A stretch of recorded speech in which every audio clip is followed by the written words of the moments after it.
The store was built to signal intelligence before anyone spoke. Bright glass walls let natural light spill across polished floors. Screens glowed softly with product displays and quiet data visuals. Everything about the space suggested efficiency, competence, and professionalism. Customers walked in expecting answers, solutions, and expertise. It was the kind of place where people assumed knowledge lived behind counters and desks, neatly packaged in certain faces. For Maya Ellison, this space was familiar. She had opened the store that morning herself, checked schedules, reviewed overnight reports, walked through every aisle to make sure nothing was out of place. She moved with calm purpose, not rushed, not idle. Her posture carried discipline, learned over years of responsibility. She wore a fitted navy blazer over a neutral blouse, black tailored pants, and simple flats, clean, professional, understated. Her hair was pulled back into a neat low bun, practical and consistent, the same way she wore it every day. Nothing about her appearance asked for attention. Nothing announced authority either. That balance had always followed her. Maya stood behind the main service counter, reviewing numbers on a tablet, eyes focused, expression composed. To anyone paying attention, it was clear she belonged there. But attention was selective. People didn't always see what they weren't expecting to see. A few customers drifted through the store, browsing quietly. A couple of employees moved between sections, checking inventory and answering questions. Maya noticed everything without hovering. She had learned long ago how to manage without controlling, how to lead without performing it.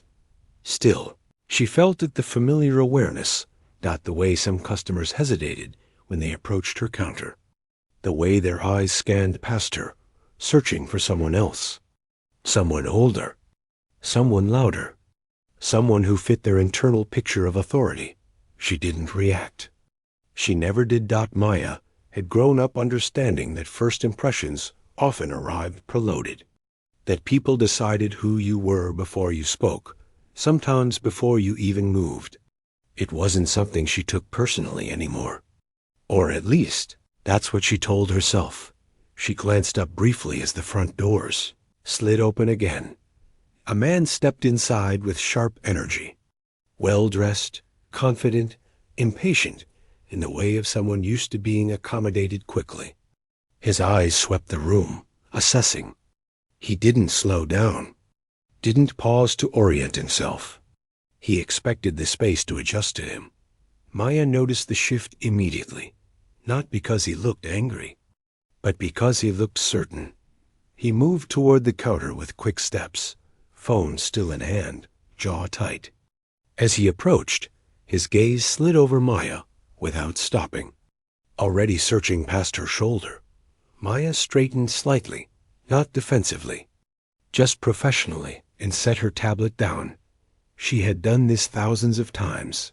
"Good morning," she began calmly. Ready to help. The man didn't respond. Instead, he leaned forward slightly, scanning the room again, his expression tightening. His silence wasn't confusion. It was dismissal. Maya waited, unflustered. Silence often spoke before words did. Behind her, one of the junior employees glanced up, unsure whether to step in. Maya subtly shook her head. She had this. The man finally spoke, but not to her. He exhaled sharply, irritation edging his voice, and gestured vaguely toward the counter. "I need someone who actually knows what they're doing," he said. Eyes still not fully meeting hers. The words weren't shouted. They didn't need to be. The meaning landed immediately.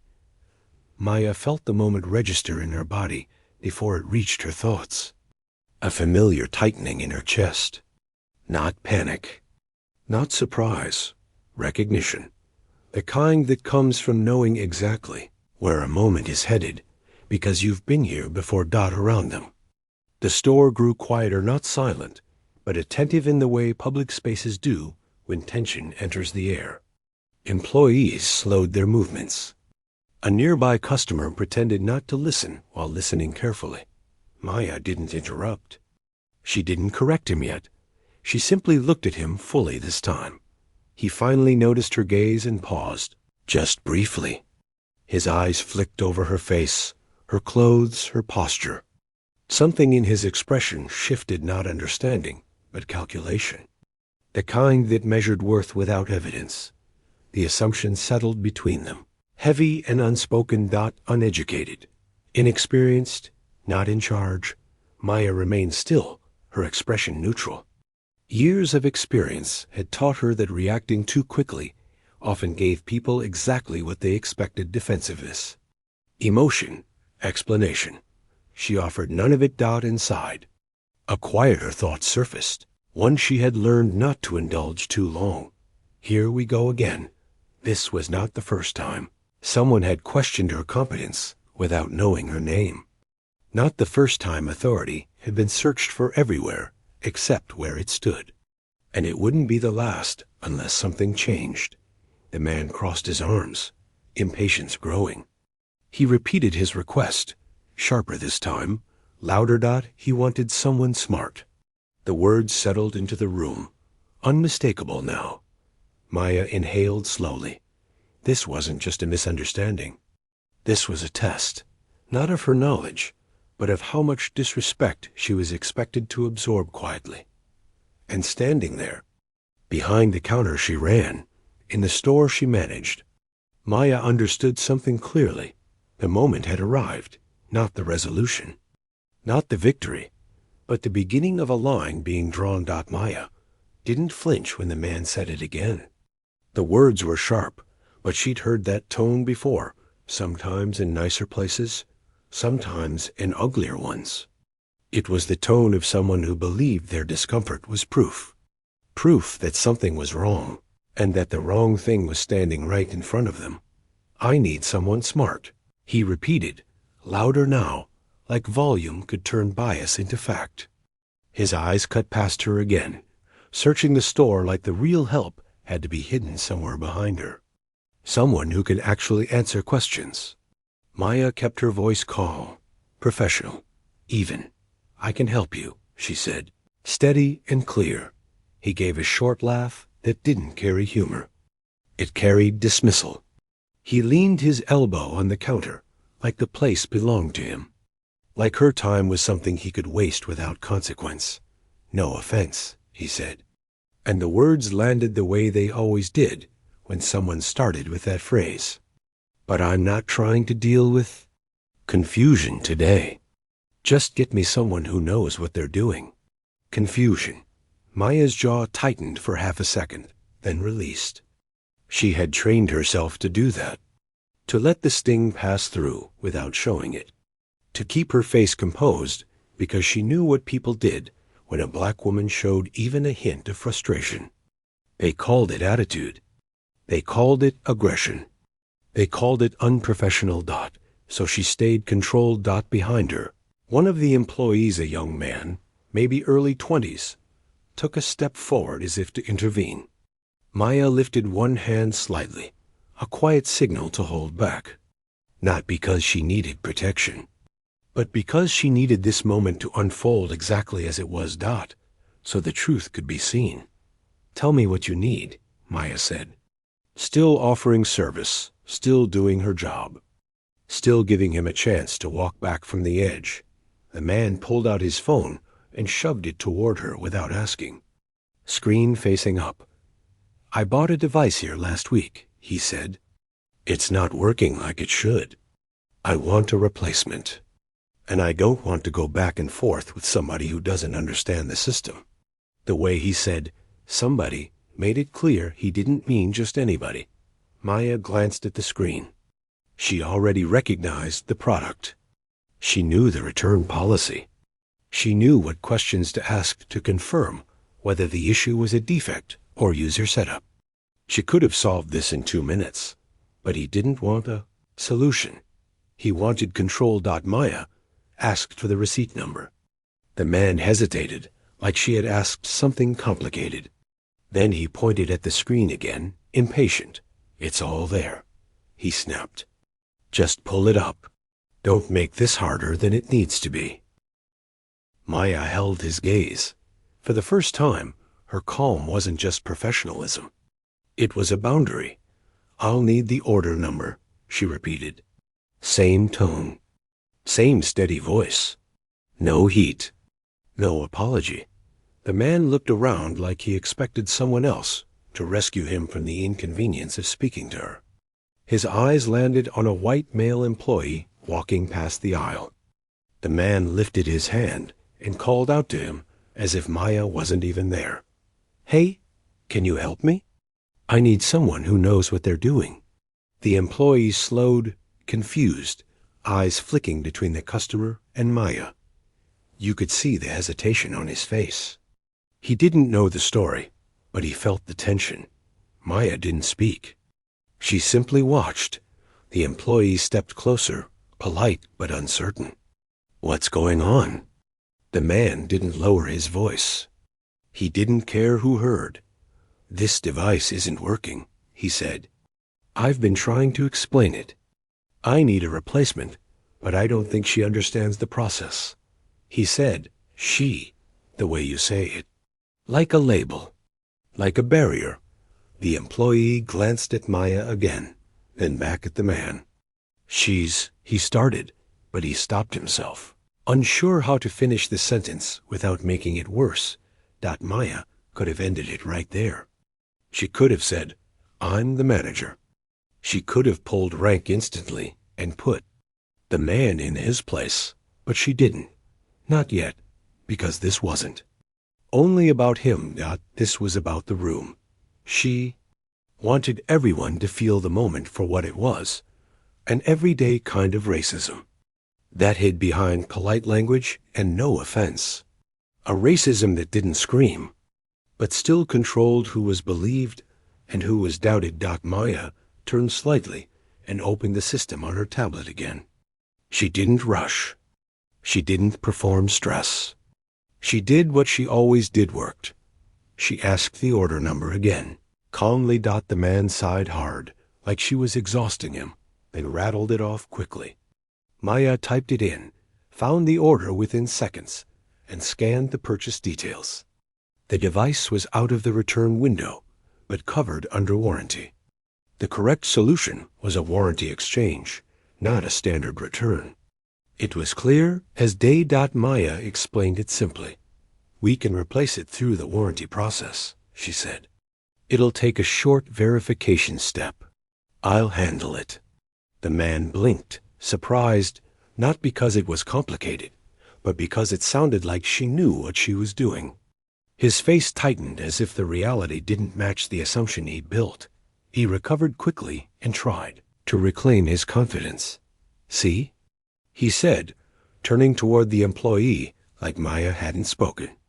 That's what I needed. Somebody who can do it. Maya felt something shift inside her. That was the first real blow. Not the rude words. Not the impatience. Not even the assumption. It was the way he tried to erase her work while she was doing it. The way he accepted her competence only when he could attach it to someone else. The way the system around them quiet, watching allowed it to happen. Maya's eyes moved briefly across the store. A customer near the accessories wall was pretending to browse while listening closely. Two employees were standing still, pretending to organize items, waiting to see how this would end. The air in the store felt different now. Heavier, like everyone sensed something had crossed a line, even if nobody wanted to name it. Maya looked back at the man. Her voice stayed calm. Now it carried something else. A quiet firmness that didn't ask permission. I'm already handling it, she said. You're in the right place. The man's expression hardened. He didn't like that. He didn't like being corrected by her. He didn't like that she was still standing in the center of the moment instead of stepping aside. He leaned closer, lowering his voice like he was being reasonable. Look, he said, I don't have time for mistakes. I just need someone smart. It's not personal. Not personal. Maya almost smiled, not because it was funny, but because it was so predictable. People always said it like that, as if racism became harmless the moment it was framed as preference. Maya didn't argue with him. She didn't raise her voice, but she didn't shrink either. And that was when she decided something quietly. Deep in her chest, this wouldn't end with her swallowing the insult and moving on, not today, because if she let it pass like it was normal, then everyone watching would keep treating it like it was normal too. After the man finally stepped away from the counter, still dissatisfied, still muttering under his breath, the store returned to its normal rhythm. Screens glowed. Keyboards clicked. Customers moved through aisles like nothing had happened. From the outside, the moment was already fading. But inside Maya, it stayed.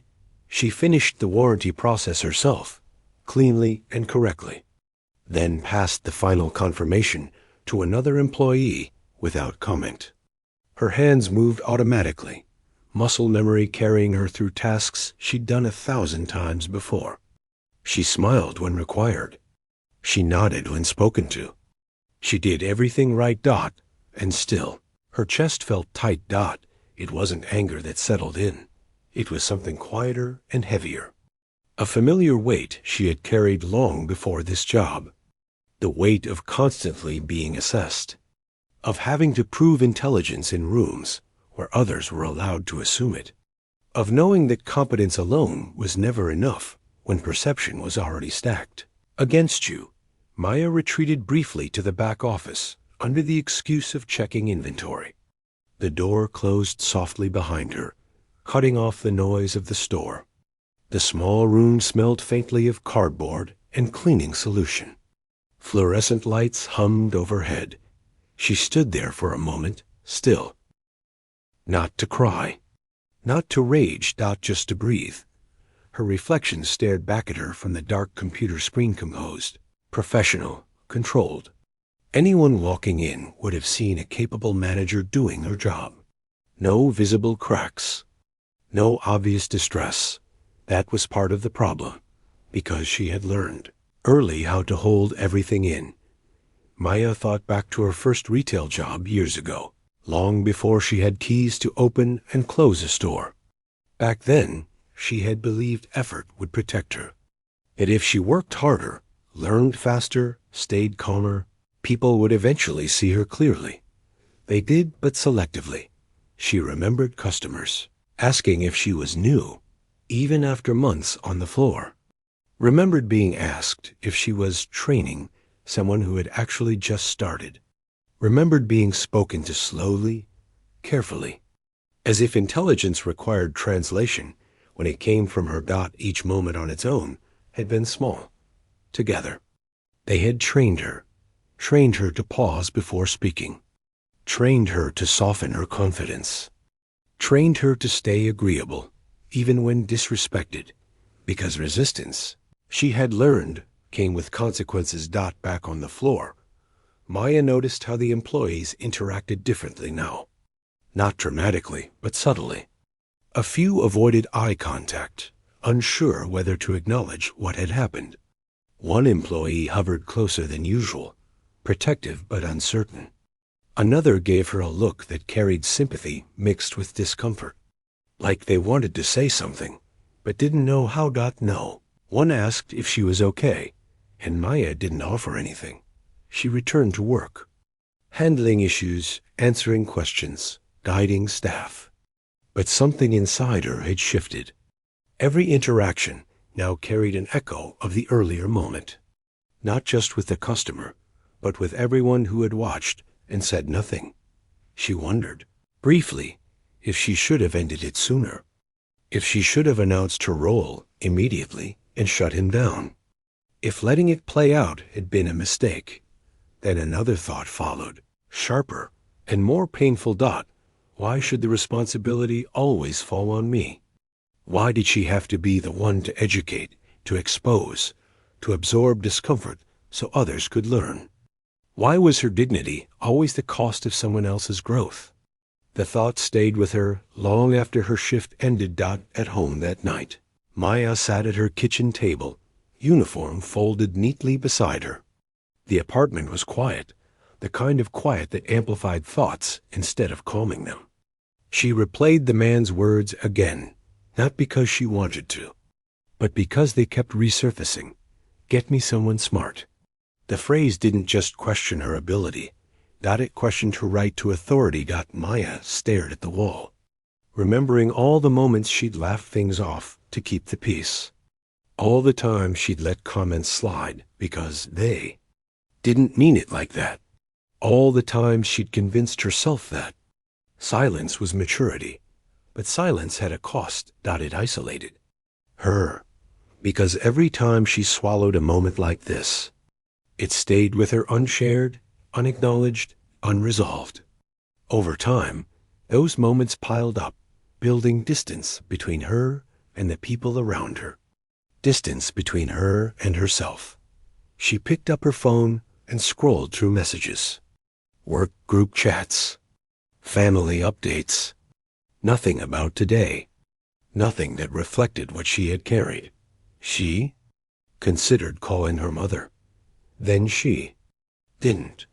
Not because she didn't trust her, but because she was tired of explaining things that shouldn't need explanation. Tired of watching concern flicker across someone's face when they realized the world still treated her like an exception instead of a standard. Instead, Maya stood and walked to the mirror. She studied herself, not critically, but honestly. She saw strength there, discipline, experience, leadership that had been earned the hard way. None of it was invisible, yet somehow it was still questioned. That contradiction lived at the center of her isolation. The next few days passed without incident, but the tension followed her. She found herself holding back during meetings, choosing words carefully, staying neutral even when she had strong opinions. She noticed how often she asked herself, "Is this worth it?" before speaking. That question hurt more than the customer ever could, because it meant the doubt was no longer just external. It was creeping inside. Maya realized something important during that quiet stretch. The most damaging part of moments like that wasn't the insult itself. It was the way they trained you to disappear. To make yourself smaller, to take up less space, to question your right to lead. And as long as she continued absorbing those moments alone, nothing would change. Not the store, not the system, not the next customer who walked in with the same assumptions. The isolation wasn't accidental. It was structural. And understanding that didn't make the weight lighter, but it made it clearer. By the end of the week, Maya knew one thing for certain. If she kept protecting everyone else's comfort at the expense of her own clarity, she would lose something she couldn't afford to give up. Not her job. Her voice. The spark didn't come from anger. It came from exhaustion. Not the kind that made Maya want to quit, but the kind that stripped away patience for pretending. The kind that made clarity unavoidable. She had spent years navigating moments like the one with the customer, absorbing them, minimizing them, carrying them quietly so the environment could remain smooth. But smoothness, she was beginning to understand, often came at her expense. Asterisk through presence. The customer never returned. There was no apology, no confrontation, no closure in the traditional sense. But Maya didn't need one. Closure didn't come from the person who had disrespected her. It came from how she had responded. She hadn't internalized the insult. She hadn't swallowed the moment. She had redirected it away from herself, away from her team, away from the space she led. And in doing so, she had reclaimed something far more important than validation. She had reclaimed definition. The word smart no longer hovered in her mind like something to prove. It existed where it belonged, in her actions, in her decisions, in the way she navigated complexity with clarity. No one questioned her title. anymore. Not because the world had suddenly become fair, but because she had refused to allow ignorance to set the terms. On her way home one evening, Maya caught her reflection in the store's glass doors. Jacket neat, posture relaxed, expression steady. She didn't see a woman who had finally been accepted. She saw a woman who had always belonged. The difference mattered. Because belonging that depends on permission can be taken away. Belonging that comes from self-recognition cannot. They had snapped. Get me someone smart. What they hadn't realized, what they hadn't expected, was that intelligence didn't need to announce itself, that it simply stood its ground. And once it did, the space around it adjusted accordingly. Maya unlocked her car and sat for a moment before starting the engine. The day felt complete, not because it had been easy, but because it had been honest.